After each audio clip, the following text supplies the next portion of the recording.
You're listening to Catholic Sprouts, the daily podcast for Catholic kids that strives to plant seeds of faith.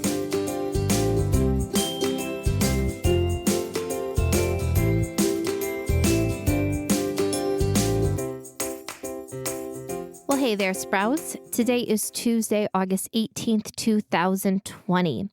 This week on the Catholic Sprouts podcast, we are wrapping up our summer-long series on the 10 Commandments. We are talking about the 10th commandment, thou shalt not covet thy neighbor's possessions. Meaning, how is your heart? Does your heart spend time, or rather waste time, lusting after, desiring what other people own? Do you live your life just trying to get more stuff? Or do you live your life for the glory of God? All week long, we are going to be talking about the saints who are celebrating their feast days this week. And each one of them is an incredible example of refusing to lose our lives just trying to get more stuff. And instead, the incredible things that we are capable of in God's hands when we give everything to Him. Yesterday, we talked about St. Joan of the Cross, who had an incredible conversion when a shabby woman walked into her shop. And today, we are going to talk about St. Louis of Toulouse. Now, St. Louis of Toulouse was born into a royal family. He could have lived a life of riches and honor and luxury. But instead, from a very young age, he was terribly devoted to the poor. In fact, he gave his life, he decided early on, to practicing the corporal works of mercy. Do you remember what the corporal works of mercy are? Remember, feed the hungry, give drink to the thirsty, clothe the naked, visit the lonely. All of these things became his life work. Although his parents were very disappointed, he eventually followed this calling into the priesthood and he became a Franciscan.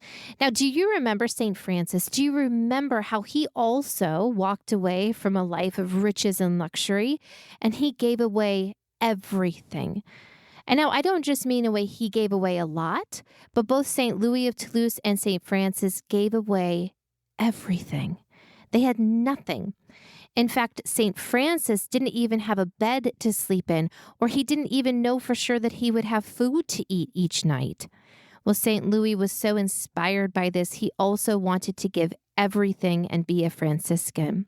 Eventually, because he was such an incredible leader, St. Louis of Toulouse was asked to be a bishop.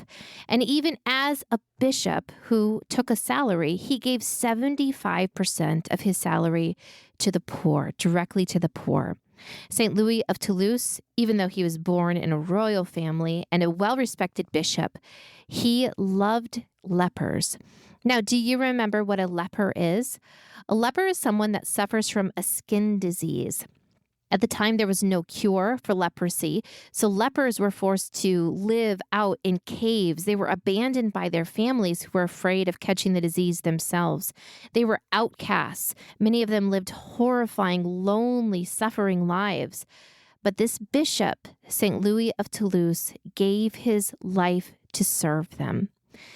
He really saw that the only thing he desired to own was a relationship with Jesus Christ, and he would often say, Jesus Christ is all my riches.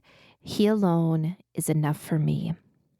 In fact, this is something he lived out every day. Even though he was well respected and could have spent his evenings dining with literally anyone, each day he sat down with 25 of the poorest people in his city, 25 people that were poor and dirty and probably had terrible manners. But he would sit with them and share his evening meal with them each night. Now, Sprouts, my challenge for you today is to really think about this story of St. Louis of Toulouse. He was born into a rich royal family, but he gave that all away because he knew that the only thing he desired to own was a relationship with Jesus Christ. So simply, my friends, today let's pray through the intercession of St. Louis of Toulouse that we can value our relationship with Jesus this much. That's it for Catholic Sprouts today. We'll be back tomorrow, but until then, continue to grow in your faith and truly sprout into the beautiful creation that God created you to be.